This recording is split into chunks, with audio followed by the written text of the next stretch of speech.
Oração para o renascimento. Agora estou vivendo um novo dia. Tudo que pertence ao passado, que é mau, que é indesejável, que é feio, que é sombrio, que é pessimista, já se foi.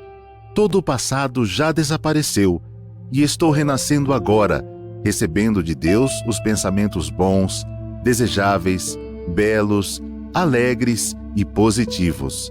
Todos esses bons pensamentos semeados em meu subconsciente estão pouco a pouco germinando, crescendo e, finalmente, no momento adequado, manifestar-se-ão em forma concreta, com certeza.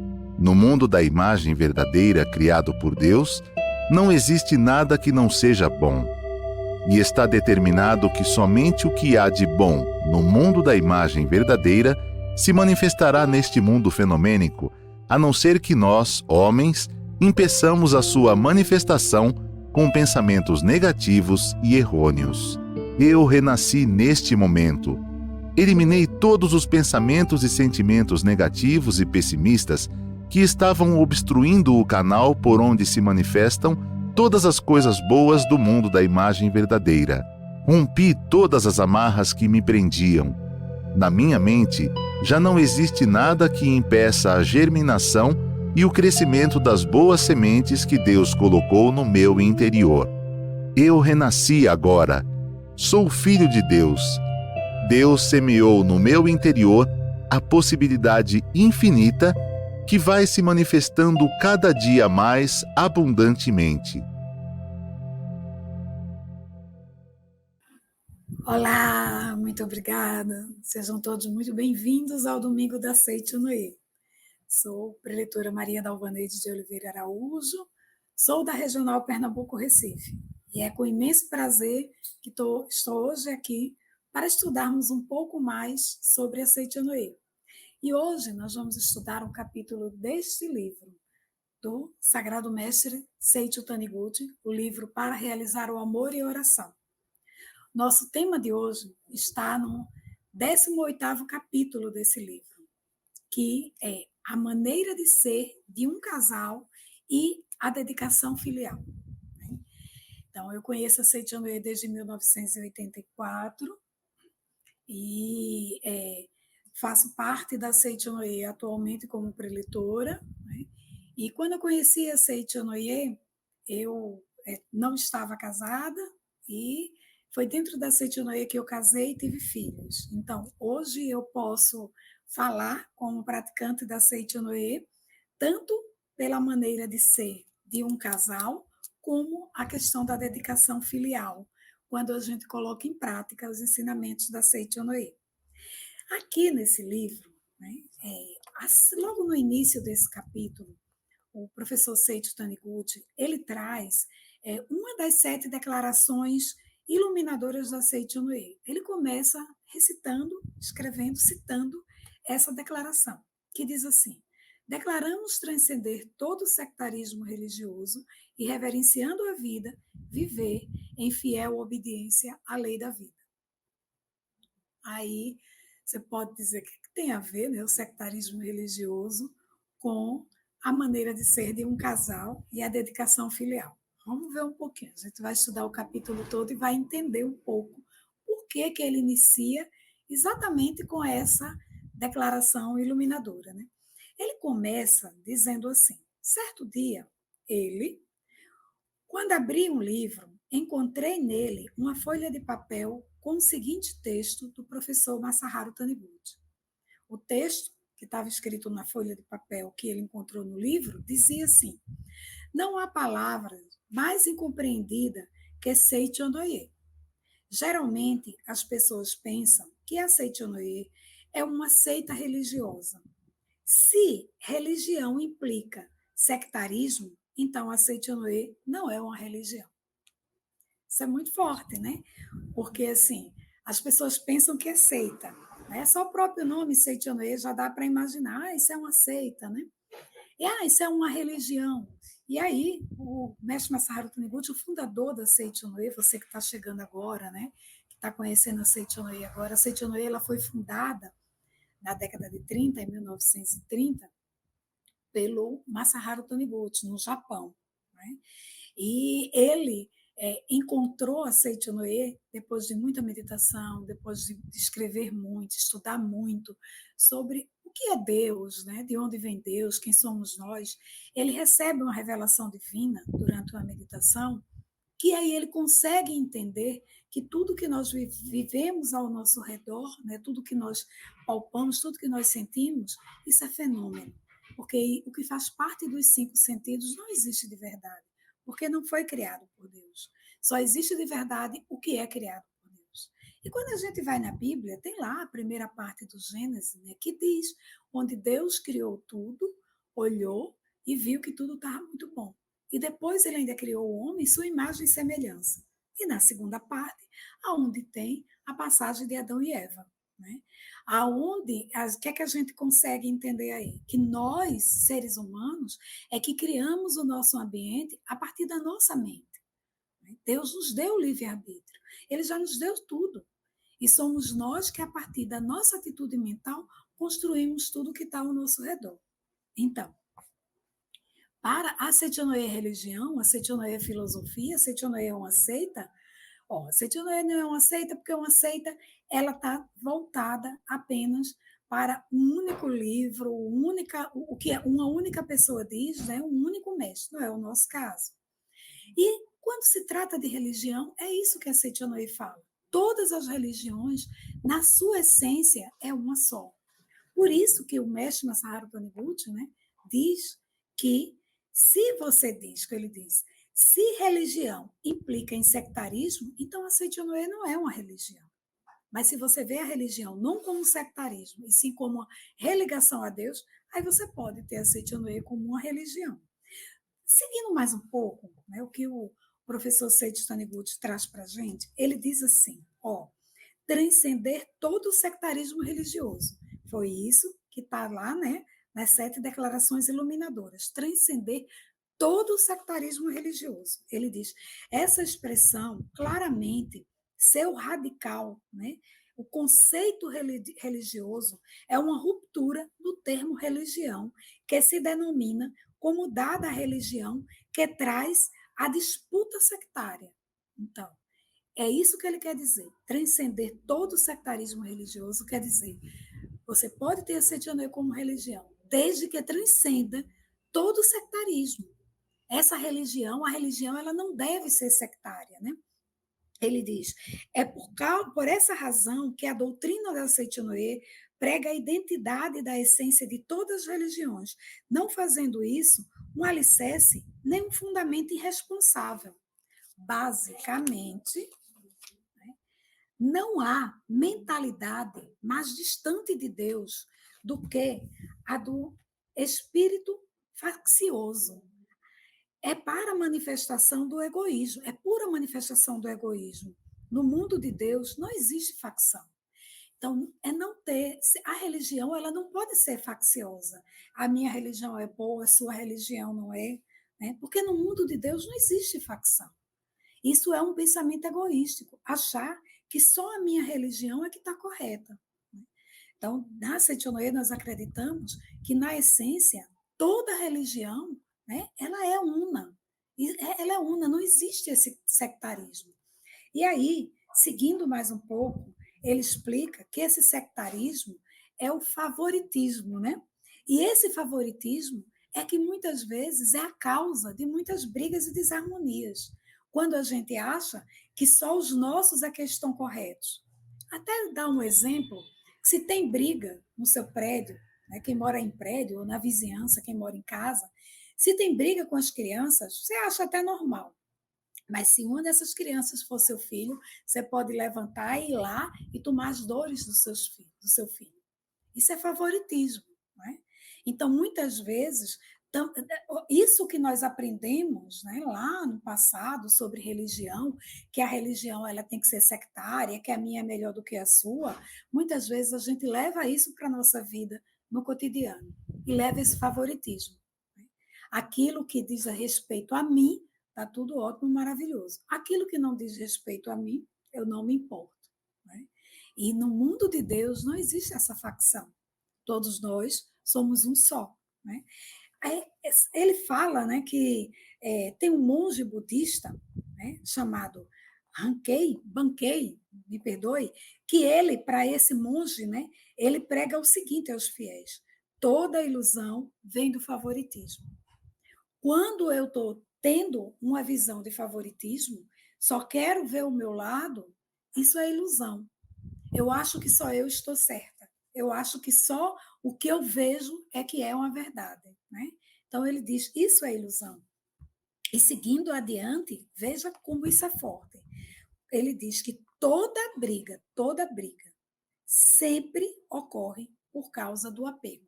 O favoritismo, ele traz apego. Aquilo é meu, aquilo é bom. O que é meu é melhor do que o seu, né? Ou até o contrário, o melhor do outro do que o meu. Né? A casa do outro é melhor do que a minha, né? A vida do outro é melhor do que a minha. E hoje, com as redes sociais, né? Muitas vezes as pessoas ficam lá nas redes sociais olhando, né? Stalkeando a vida das pessoas, achando que a vida delas é sempre melhor do que a sua. Né? E isso é apego. Né? É apego, achar que a vida só é boa se for daquela forma, da forma que o outro está mostrando. Isso é favoritismo. E esse favoritismo ainda tem um lado bem negativo, que é o lado de se sentir menor, né? É o lado que faz com que você se sinta um complexo de inferioridade em relação àquela pessoa. Então, assim, isso também é apego. E aí é muito forte quando a gente entende que toda briga, ela sempre ocorre por causa do apego. Essa palavra desapego é muito forte, sabe? Eu costumo dizer que ela é uma palavra que abre todos os caminhos, né? Todas as portas da nossa vida. Uma vez eu ouvi essa palavra por uma preletora da Seitonoye, a preletora Kat, né? Kat Miyaura, que eu cheguei para ela uma vez e pedindo uma orientação pessoal do ambiente de trabalho e falando para ela que eu estava presenciando algumas injustiças no ambiente de trabalho. Não é possível, está acontecendo algumas injustiças com alguns colegas de trabalho. E eu estava assim, muito indignada com aquela injustiça. E ela olhou para mim e disse, Dalvaneide, você precisa exercitar o desapego. Aí, como a gente consegue exercitar o desapego vendo algumas injustiças? Ela, meditação Shinzokan, vendo a imagem verdadeira, entendendo que isso faz parte de um processo. Não se apegue apenas ao que está acontecendo agora. Esse desenrolar vai sim trazer coisas boas, vai sim trazer coisas positivas. Ore e você vai conseguir, né? Ore contemplando a imagem verdadeira que você vai conseguir exercitar o desapego. E foi isso que eu fiz. Comecei a orar, meditando, imaginando, né, aquele mundo maravilhoso da imagem verdadeira, todas aquelas pessoas em perfeita harmonia. E aí eu fui me acalmando, e comecei a ver que dentro daquela situação, aparentemente, que só tinha injustiça, existia algumas coisas ali que mereciam ser reconhecidas e mereciam ser elogiadas, porque eram coisas que tinham essa visão do todo. E quando eu comecei a ir por aí, né, conversando com, olha, isso aqui, o que é que você acha? E quando eu vi aquela situação, ela desapareceu, mas não desaparece com passo de mágica, né? Desaparece porque nós crescemos com aquela situação, nós amadurecemos. E aquela situação que era de injustiça, ela deixou de existir. Aquilo se transformou realmente num processo onde todos conseguiram realmente ser beneficiados, né? E não apenas um grupo. Então eu entendi, a partir daí, de que quando eu estava apegada à injustiça, eu estava apegada, eu não conseguia ter essa visão do todo. E não conseguia acabar com a injustiça, porque eu estava combatendo aquilo que eu achava mal. Só que o mal não existe, ele estava na nossa mente. Quando eu começo a mudar minha atitude mental, aquilo que aparentemente era uma injustiça vai mudando a sua forma e se transformou em algo que foi benefício para todos da equipe, né? E não apenas para um grupo. Então, assim, é isso. O apego, ele é a causa, né? Ele é de todas as brigas. Sempre ocorre pelo apego, porque a gente acha que a nossa visão é a que está correta. A gente precisa ter né, a chamada empatia, que é olhar pela mesma situação a partir do olhar do outro. A gente precisa ter a compaixão, que é ver, imaginar, sentir o que o outro está sentindo. E não se apegar nem a essa dor do outro. O outro está doendo, está com dor, a gente sente essa dor. A gente tem compaixão, mas tenta tirá-lo daquela situação para uma situação melhor. E tem, inclusive, autocompaixão, compaixão conosco. Porque, às vezes, como eu disse, a gente está olhando apenas o que o outro faz, que a vida do outro é melhor, que tudo é melhor, e começa a se autopunir, né? Então, é necessário, nesse processo de autoconhecimento que a Seitianoye nos leva, a gente ter autocompaixão, sabe? A autocompaixão ela é fundamental para o crescimento espiritual. É entender que eu posso ter errado, mas eu errei na perspectiva de acertar. Então, me perdoar, pedir perdão a todos que foram atingidos com aquilo e comprometer comigo, com meu Deus interior, de que vou fazer a coisa certa da próxima vez. E se da próxima vez eu errar, eu mais uma vez entender que eu posso estar errando na perspectiva de acerto. O que eu não posso é errar de propósito, é errar por maldade. Isso não é o Filho de Deus. Isso aí não existe. A gente tem que acabar com isso na nossa vida. Aquele olhar, né, aquela vontade de fazer mal ao outro, isso não pode existir. Então, quando a gente sentir isso, corre, escreve, né, vai para uma regional, faz uma purificação da mente, procure aqui quais são as regionais mais próximas de você, faz uma orientação pessoal, vai no site, né, manda um e-mail, manda um e-mail para a orientação pessoal, né, que a gente vai disponibilizar aqui para vocês, né, qual é o e-mail que você deve mandar, pedindo orientação pessoal, falando da situação que você está passando, e um preletor vai te orientar, dizer quais são as práticas que você deve fazer, tá? Então, olha, toda briga sempre ocorre por causa do apego. Por isso, não devemos confundir apego com amor. Apego não é amor, né? Deus é que é amor. E esse amor de Deus, ele é imparcial. É um amor severo, sim. É um amor severo, que jamais oculta as leis da vida. Por que é severo? Porque ele segue as leis da vida. Por isso, nas 7 declarações iluminadoras consta, reverenciando a vida, viver em fiel obediência à lei da vida. Obedecer à lei da vida é seguir as leis do universo, é entregar-se totalmente à vontade de Deus, é viver um amor sem apego. Né? Isso é reverenciar a vida, isso é seguir a lei da vida. E que leis são essas? Né?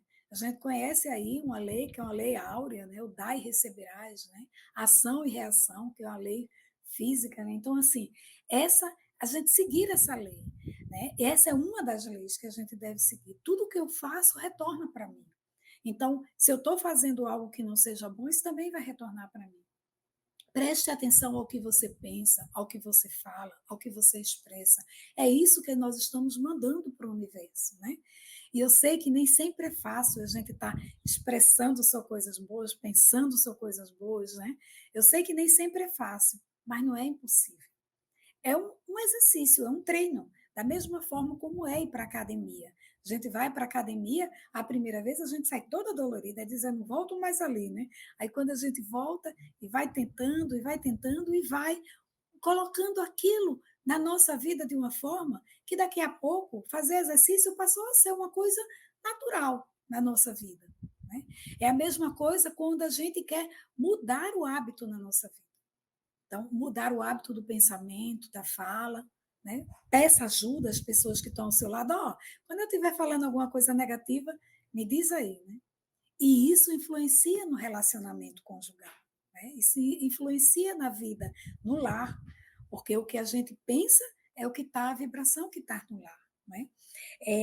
E falando, né, no lar, falando no relacionamento do casal, é interessante, porque em seguida o professor Seiichi Taniguchi, ele fala para a gente sobre igualdade dos sexos. Né?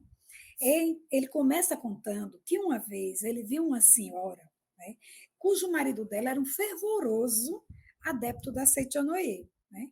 E essa senhora estava participando de um seminário na Academia de Treinamento Espiritual. E aí essa senhora falou com o professor Seiichi Taniguchi, disse assim, jamais, né? Não vou jamais acreditar na Seichonoye. Aí ele achou estranho e perguntou, por que não? Né? Por que você não quer acreditar na Seichonoye? Se seu marido acredita.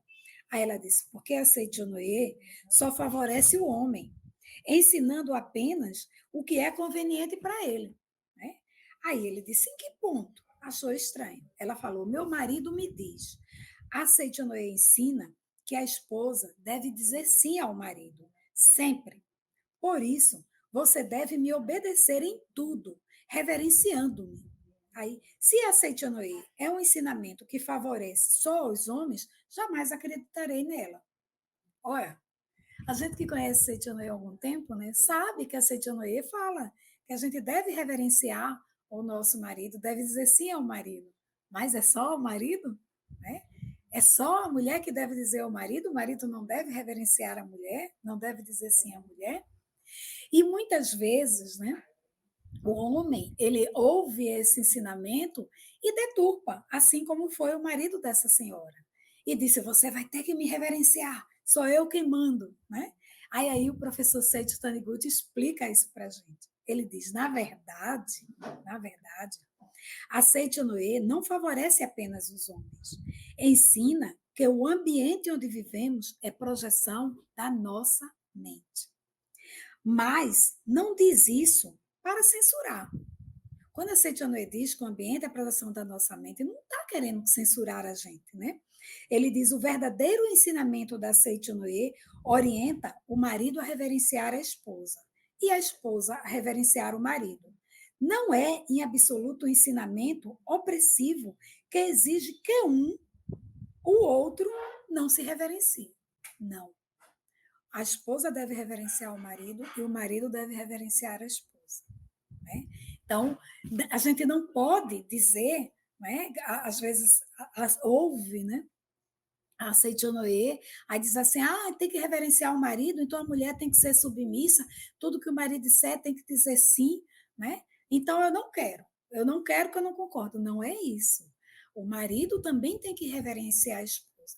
Então o marido tem que reverenciar a esposa, então tudo que a esposa disser, o marido tem que dizer sim, ele tem que ser submisso à esposa. Não é isso, né? Não existe essa submissão. Todos nós somos um indivíduo, né? Somos um ser único criado por Deus. E temos que nos reverenciar. E esse amor, né, essa reverência tem que ser a manifestação do amor. E esse amor é amor sem apego. Né? De eu apenas estou certa e você está errado. Não. Você tem que fazer as coisas do jeito que eu digo, porque eu é quem estou certo. Não. Isso não está certo. Né? E ele vai explicando isso, né, para a gente. Ele diz a mulher tem uma natureza diferente da natureza do homem. Aliás, todos nós temos uma natureza diferente e nós temos que respeitar essa natureza. A natureza da mulher, ela é diferente da do homem. Então a mulher deve respeitar a natureza do homem e o homem respeitar a natureza da mulher, né? E ele continua dizendo assim para a gente, né? O homem é um ser, não é um ser superior, né? Nem ele é um ser inferior à mulher, né? Ou vice-versa. Só vendo a diferença existente na função de ambos. É isso. Apenas a Seichonoye procura ver a diferença na existência de ambos. Eu sou mulher, eu tenho a minha natureza divina. Se meu marido é um homem, ele tem a natureza divina dele. Minha irmã é uma mulher, ela também tem a natureza divina dele. Então, é a gente entender essa diferença. Né? E aí ele traz aqui, a dignidade do homem e da mulher não se antagonizam, não, jamais, não brigam. É uma grande ilusão se encontrar de fato querer atribuir valores antagônicos a eles. É incalculável o obscurecimento que a sociedade sofre em decorrência disso. Esse fenômeno é mais acentuado, ele diz naquela época, tá? Quando escreveu esse livro, que esse livro ele foi reeditado em 2001, mas, se não me engano, esse livro, a primeira vez, foi escrito, acho que pela década de 40, não sei bem. Mas veja o que ele traz para a gente, né? Ele diz assim, naquela época, ele diz, é mais acentuado encontrarmos, né, nas zonas rurais, onde alguém costuma viver, quando alguém costuma viver na cidade, acha estranho a forma como os homens das zonas rurais cuidam das mulheres, tratam as mulheres. Ele diz, não devemos pensar equivocadamente que esse seja o modo correto do marido e da mulher. Isso, aí, hoje em dia, nós estamos aqui no ano 2023 e ainda hoje nós encontramos muitos homens que violentam as mulheres. Ainda hoje nós encontramos aqui no Brasil muitas mulheres que morrem, né, por feminicídio. Porque alguns homens ainda acham que eles têm esse poder sobre as mulheres. Mas do contrário também existe, num número bem menor, claro, mas também existe. E aí ele diz para a gente, não é isso, não é isso. Enquanto existir essa forma, né, de um achar que está superior ao outro, não consegue existir a verdadeira felicidade. Né? Ele diz, ele conta inclusive uma história que quando ele veio de uma palestra que ele estava dando e pegou um trem, né? E nesse trem estavam todos sentados e entrou um casal. Entrou uma senhora, né, franzina, magrinha, e entrou com o marido alto, forte, mais jovem, né, do que ele, do que o professor Seixo, e os dois em pé. E os dois o tempo inteiro procurando algum lugar para se sentar. Então, o professor Seixo pensou, acho que a viagem deles é longa, né? Por isso que eles estão procurando algum lugar para se sentar. E só tinham os dois em pé. O professor Seixo, educadamente, se levantou e deu lugar àquela senhora e pediu para ela sentar no lugar dele. Enquanto isso, o professor Seixo foi no sanitário, né, do trem, e quando voltou, ficou impressionado, ficou pasmo. Encontrou o homem sentado e a mulher em pé. A mulher, que era franzina, né, era mais frágil, magrinha, em pé, e aquele homem, que era mais jovem até do que o próprio professor Seixo, sentado e mais forte. Ele ficou sem entender o que tinha acontecido. Né? E ele disse, será que está certo? Né? Não, com certeza isso não está certo. Né? Não se trata porque é homem ou mulher. Se a gente for levar isso aqui para o Ocidente, aqui para o Brasil, isso seria até indelicado. Né? Na certa, a mulher é quem teria essa vez, né, de se sentar. Com certeza muitas pessoas estariam ali criticando. E lá isso não haveria crítica. Mas independente do local, o que é que está certo, o que é que está errado? É isso que ele diz. Aquela mulher era mais frágil, era magrinha, o corpo dela não aguentaria tanto tempo em pé, enquanto que o dele, do homem, aguentaria. Então é isso que tem que se ver, né? Aí ele diz, naturalmente, não existe uma lei que obrigue o homem a ceder o lugar para uma mulher, nem que a mulher deva ceder o lugar ao homem. Este mundo não é assim, tão formal e rígido, mas descobrimos inúmeros sintomas de que vigora um equívoco inconsciente quanto ao modo de ser do homem e da mulher. E encontramos em muitas situações, no Japão atual, ele fala daquela época, né? O fato de a mulher estar ainda sendo tratada de modo desigual, oprimida injustamente. Certo crítico considera isso consequência da superioridade da mulher japonesa sendo manifestada da dignidade dela em proteger o homem. Não.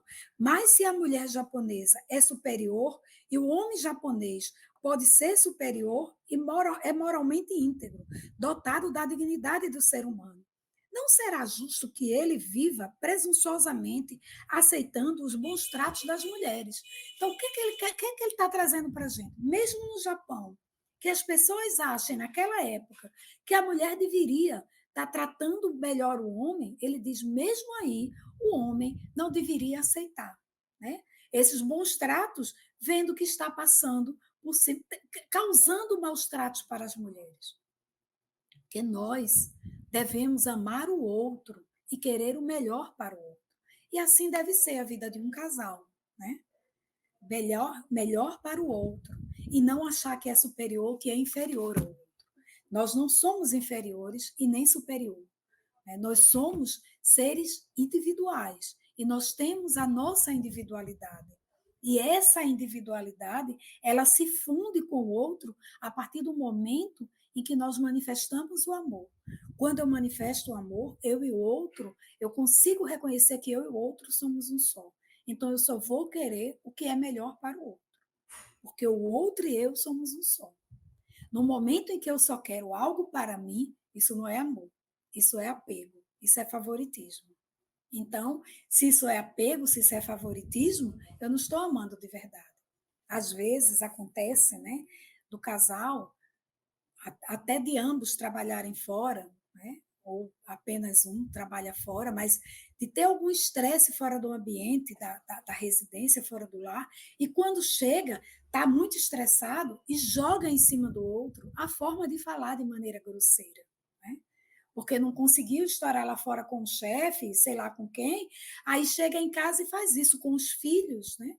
E fala de maneira grosseira. Ou até os filhos fazem isso com os pais, que aí é onde entra o nosso tema, a parte do nosso tema, que é o amor filial. E fala de maneira grosseira, fica sem paciência. Isso não é amor, isso é apego, isso é favoritismo.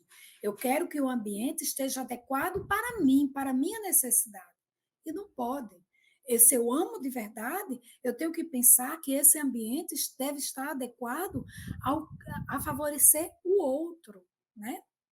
O que esse outro, eu e o outro somos um, quando favorece esse outro, eu também me sinto favorecida. Então, é isso que ele traz para a gente, né? E pensando um pouco essa questão do amor filial, né, ele traz uma história nesse livro muito interessante de um rapaz que ele sofre, né, um acidente, um relacionamento entre pais e filhos, e esse rapaz, ele termina indo para a guerra e sofre e fica com problemas, sem conseguir andar, né, e com muitos problemas de saúde. E ele conhece a Seichonoe, mas ele está tão revoltado com os pais, ele é um jovem tão revoltado que ele não consegue assimilar essa história de ter que agradecer aos pais, né? E ele, quando vai para. Ele chega ao ponto de pensar em matar todos dentro de casa, esconder até um punhal embaixo do travesseiro dele. Quando a mãe ela descobre o punhal e esconde, joga fora, e aí ele resolve dormir, mas ele estava arquitetando matar todos dentro de casa, é tão revoltado que ele estava. E aí alguém leva para ele, convida ele para ir participar da reunião da Seichonoe, e ele vai, mas ele vai acompanhado por uma espada de madeira afiada. E quando ele chega nessa reunião da Seichonoe, o número de participantes chegava de 40 a 50 participantes. Mas as pessoas começaram a ter medo dele, da maneira tão agressiva dele, e começaram a se afastar. Né? E ele ia. E um dia ele faz um desafio com o preletor, que eu acho muito interessante trazer aqui para a gente. Ele desafia o preletor que está dando palestra, ele diz assim: mostre-me Deus. Você não fala de Deus, né? Em outras palavras, ele diz para o preletor: você não fala aí, não diz que Deus existe? Mostre-me Deus. Aí sabe o que o preletor diz para ele? Né? Bem interessante esse diálogo. Ele diz assim: que cadê? Ele diz assim: quero que o senhor me mostre Deus. Aí ele diz: pois não. O preletor diz, né? Pois não. Responde o preletor: posso lhe mostrar Deus a qualquer hora, mas antes você mesmo, eu quero que você mesmo me mostre uma coisa. Se você o fizer, você verá Deus, né? Imediatamente. Primeiro você vai ter que me mostrar uma coisa. Se você me mostrar isso, imediatamente você vai ver Deus. Aí o jovem diz: "Quê?", né? Tá, eu mostro. Eu mostro o que o senhor quiser, desde que o senhor me mostre Deus. Aí o preletor pergunta para ele: "Você está vivo?" "Claro." Nem precisa perguntar. Aí ele diz: "Você tem vida?" Aí o jovem: "Sim, eu estou vivo porque eu tenho vida." "Então, mostre-me a sua vida. Se eu fizer isso, eu vou lhe mostrar Deus." Aí ele toma um susto, né? Eu não posso mostrar a vida, né? Ele diz: "Que diz? Não posso mostrar a vida assim com tanta facilidade." Ele diz: "Nesse caso, não posso mostrar Deus assim com tanta facilidade." Aí ele: "Ah, isso é desculpa sua. porque você não consegue atender ao meu pedido. Aí o preletor, né, ele era preletor da sede internacional, aí ele diz o seguinte: não estou fugindo, não estou fugindo e nem mentindo. Como preletor da sede internacional, eu sou obrigado a responder tudo que está no regulamento. O regulamento diz que para mostrar a Deus, eu devo exigir a essa pessoa que me mostre a vida.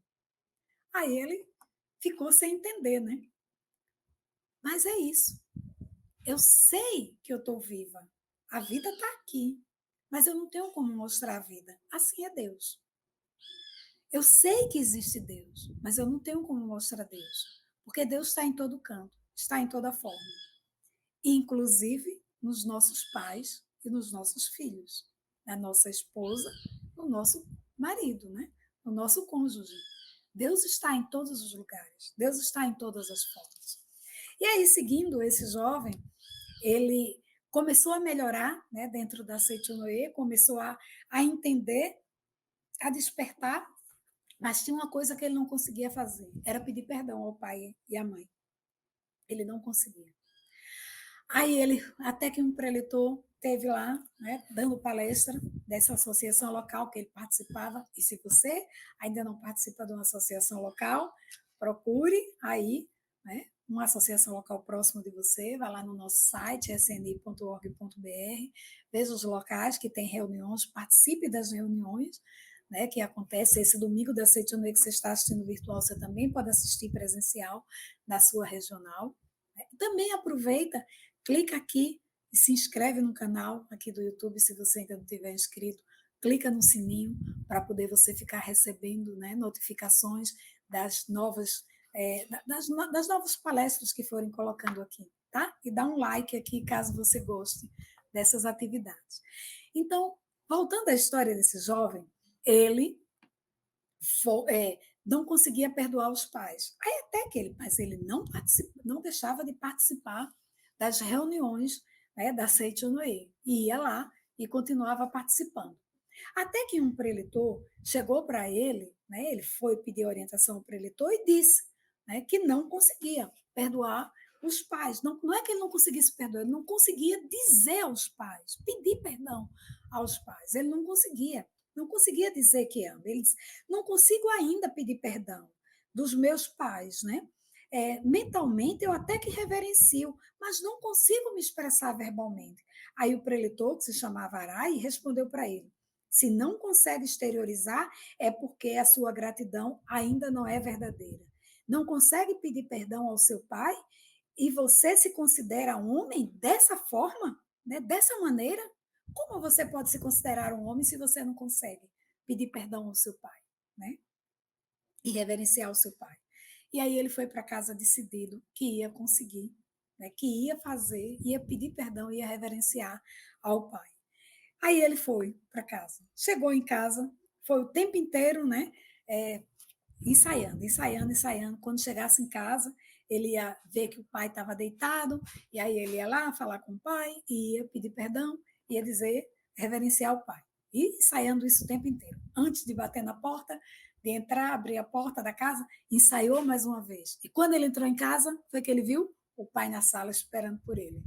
Então, não aconteceu da forma como ele pensou. Ele achava que o pai ia estar deitado, e ele ia até o quarto. Então ele tomou um susto, e o pai disse, demorou hoje, né? Ele disse, sim, sim, cheguei agora, demorou. E foi embora para o quarto, não teve coragem. E ficou lá no quarto, se martirizando. Por que eu não consegui? Por que eu não consegui? Quando ele estava no quarto, ele ouviu o pai e a mãe conversando no quarto deles, né? Do quarto dos pais. E ouviu quando a mãe, que estava participando da reunião da Seichonoye também, disse ao pai, né, ao marido dela, disse assim, olha, a Seichonoye diz que você tem que me reverenciar. Ele, como assim? Né? Achou estranho. Eu tenho que lhe reverenciar? Ah, então está estranho. Então não quero mais que você participe da Seichonoye. Né? E começaram a briga entre os dois. E quando o filho ouviu que os dois estavam brigando, o filho levantou nas pressas, correu e foi lá e só disse, papai, desculpe, eu tenho sido culpado, me perdoe. E voltou para o quarto. E ficou os dois em silêncio, assim, sem entender o que estava acontecendo. Né? E o filho voltou para o quarto e se cobriu todo lá, né? Mas ficou sentindo um alívio, né? Ficou sentindo uma sensação boa de ter feito aquilo, e os dois pararam de brigar. Aí ele diz, né? Ele diz que depois disso, né, veja como as coisas mudaram completamente, né? Aí ele diz, depois disso, né? Não viu que o pai e a mãe ficou impressionados e veio até o quarto, né? E aí os dois passaram a trocar, depois que deixaram de trocar os insultos, né? E aí ele voltou e ficou lá, né, correndo no quarto todo lá, e alguns momentos depois ele notou que reinava um silêncio no quarto ao lado, né? Aí ele se levantou e foi lá dar uma espiada, ver o que estava acontecendo. Ali estava o pai sozinho chorando. Pela primeira vez na vida, ele viu lágrimas dos olhos do pai, né? Ele teria ficado satisfeito com a palavra do filho? Será que ficou? Né? Ele parecia tanto, né? E aí ele ficou o tempo inteiro, parecia tanto que tinha ficado satisfeito. E aí, pela primeira vez, ele se arrependeu de verdade, né? E do fundo do coração disse: Papai, perdoe-me. Eu fui o culpado, eu estava errada. Minha mente horrível não conseguia ver a verdadeira imagem verdadeira do meu pai, como eu estou vendo agora. E quando o arrependimento acontece de verdade, manifesta a gratidão. Né? Aí ele diz, né, o professor Seito conta que uma monja da religião Izumo perguntou: tenho pais vivo, mas como devo praticar o amor e a gratidão aos pais? Perguntaram a ele. Aí o mestre respondeu para ele: não existe modo de praticar. O verdadeiro amor e gratidão aos pais é manter o estado mental búdico com o qual seus pais a trouxeram ao mundo. Ser filha ingrata é esquecer desse estado. Então, qual é o estado mental búdico? É o estado de gratidão. Ser ingrata aos nossos pais é esquecer esse estado.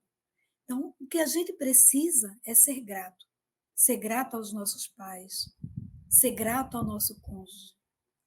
E, sendo grata, é a chave do desapego. Fui até aí o final para poder dizer como é que a gente consegue ter esse sentimento de desapego. O sentimento de desapego acontece quando a gente é grato. Quando a gente é grato a tudo que nós estamos vivendo. Mesmo que não seja da forma que a gente queira, nesse momento, mas é da forma como está.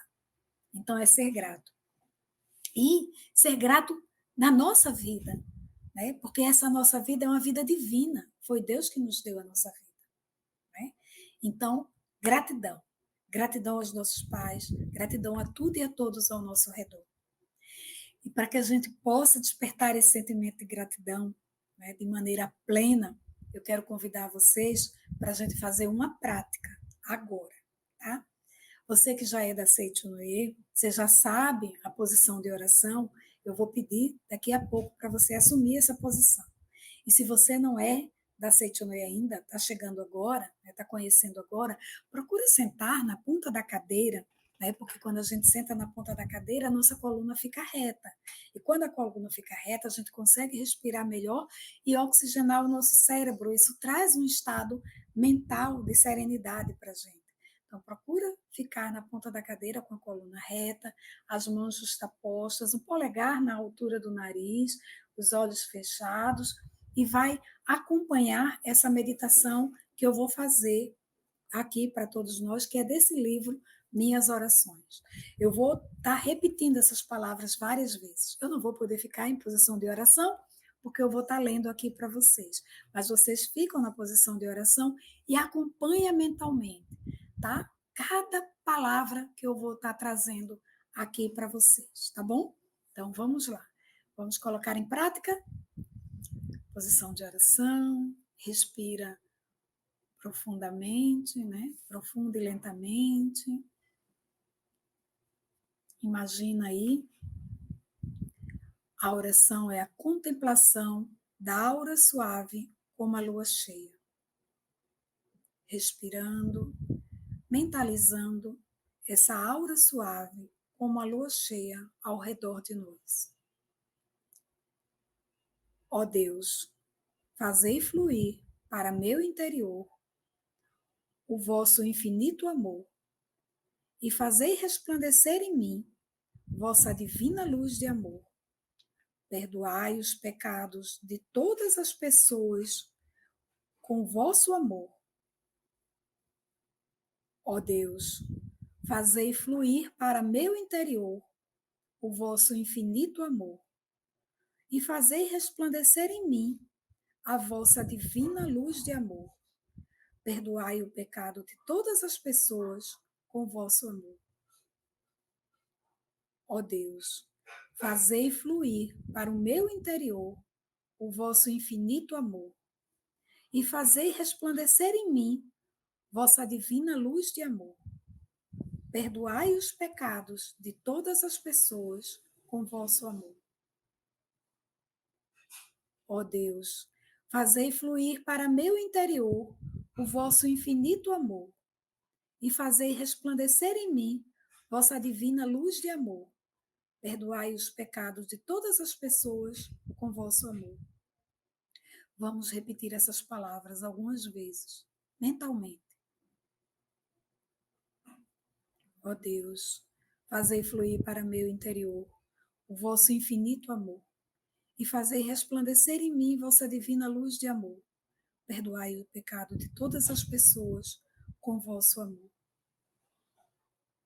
Ó Deus, fazei fluir para o meu interior o vosso infinito amor e fazei resplandecer em mim a vossa divina luz de amor. Perdoai os pecados de todas as pessoas com vosso amor.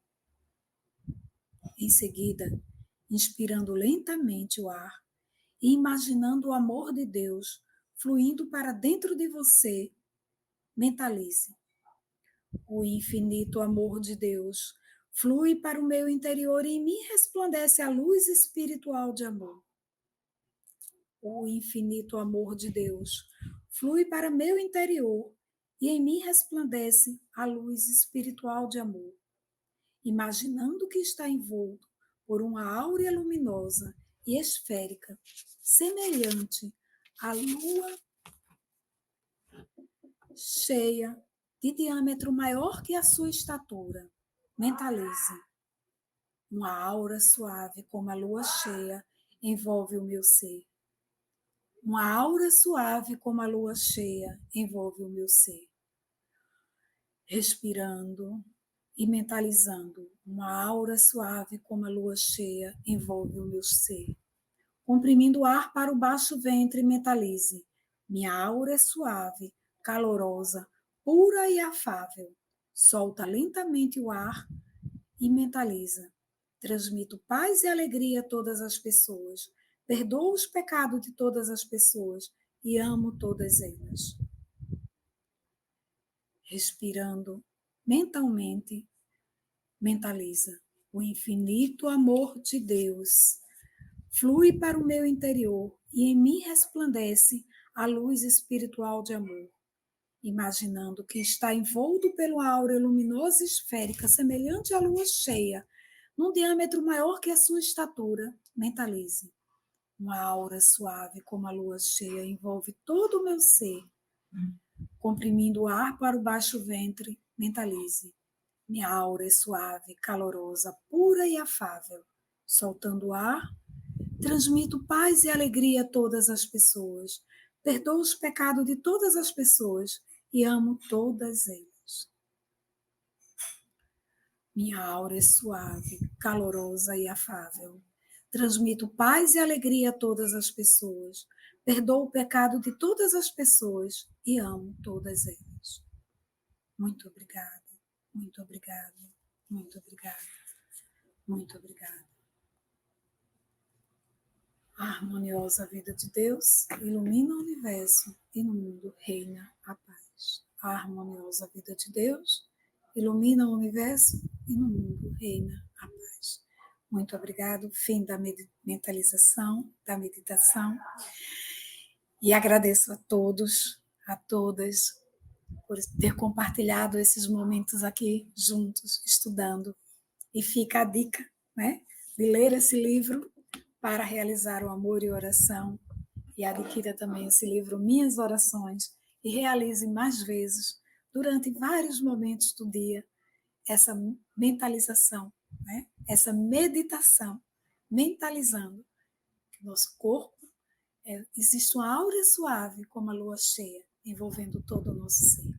Muito obrigada, muito obrigada, muito obrigada. Você já se perguntou como a oração pode transformar sua vida? O que a palavra oração significa para você? Mas afinal, o que é orar? E por que as orações que faço não se realizam? Há algum motivo para eu continuar orando se na minha vida nada dá certo? A verdadeira oração não é aquela que se realiza de modo formal. São os pensamentos que mantemos nas profundezas da nossa mente durante as 24 horas do dia. Venha conhecer e sentir o poder da oração ao participar do Seminário Geral de Treinamento Espiritual, Seminário de Orações, nos dias 2 a 5 de novembro, na Academia Sul-Americana de Treinamento Espiritual da Seitonei de Ibiúna, São Paulo. Aproveite a oportunidade para manifestar amor e gratidão, participando também presencialmente da cerimônia especial de finados no dia 2 de novembro.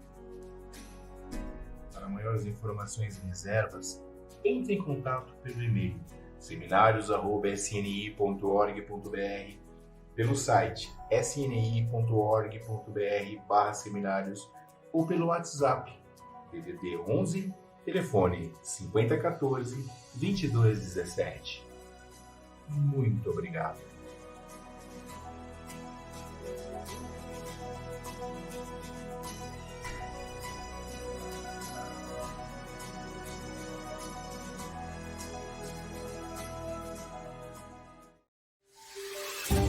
Vem aí o Seminário para Casais 2023, dias 18 a 19 de novembro, nas academias de Ibiúna, São Paulo, Santa Fé, Bahia e Santa Tecla, Rio Grande do Sul. E nos dias 2 a 3 de dezembro, na Academia de Curitiba, Paraná. Amar, recomeçar, sorrir, sonhar, realizar. Seminário para Casais 2023. Para mais informações, entre em contato pelo e-mail casais@sni.org.br. Muito obrigado!